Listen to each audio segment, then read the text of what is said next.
తెలంగాణ రాజకీయాల్లో కీలక పరిణామాలు చోటు చేసుకుంటున్నాయి. 2 రోజుల వ్యవధిలో బీఆర్ఎస్కు చెందిన ఇద్దరు నమ్మిన బంట్లు కాంగ్రెస్ పార్టీలో చేరడం ఇప్పుడు రాజకీయాల్లో హాట్ టాపిక్గా మారింది.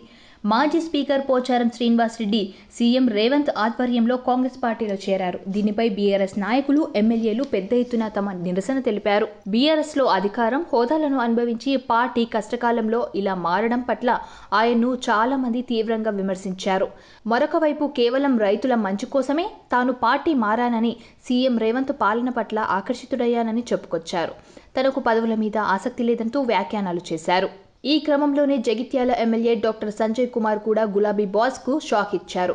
ఎవరు కూడా ఊహించని విధంగా సీఎం రేవంత్ను జూబ్లీహిల్స్లో కలిసి కాంగ్రెస్ కండువా కప్పుకున్నారు. ఈ వరుస పరిణామాలతో బీఆర్ఎస్ ఉక్కిరిబిక్కిరిగా మారిందని చెప్పుకోవచ్చు. మరొక వైపు ఇటీవల కాంగ్రెస్లో చేరిన పోచారం, సంజయ్ కుమార్ల చేరికలపై కాంగ్రెస్ ఎమ్మెల్సీ జీవన్ రెడ్డి తీవ్రంగా పరిగణించారు.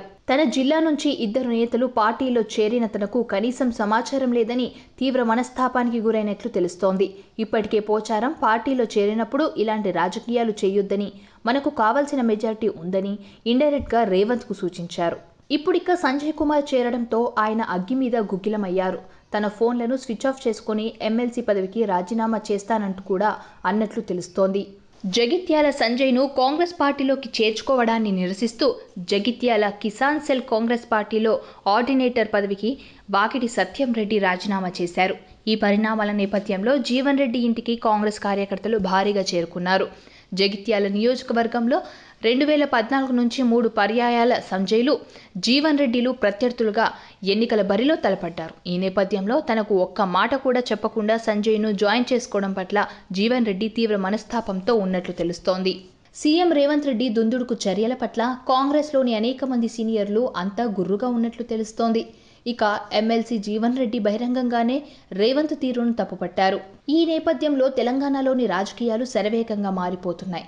ఈ నేపథ్యంలో ఎమ్మెల్సీ జీవన్ రెడ్డి, బీజేపీ కీలక నేతలు టచ్లో ఉన్నట్లు వార్తలు సోషల్ మీడియాలో చక్కర్లు కొడుతున్నాయి.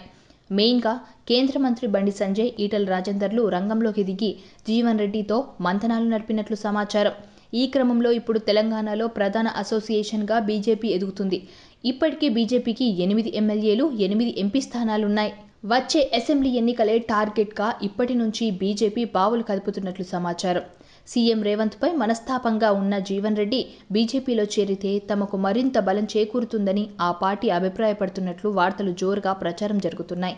ఈ క్రమంలో ఎమ్మెల్సీ జీవన్ రెడ్డి కాంగ్రెస్లోనే ఉంటారా లేదా బీజేపీ కండువ కప్పుకుంటారా అనే విషయంలో మాత్రం ప్రస్తుతం సస్పెన్స్ కొనసాగుతోంది.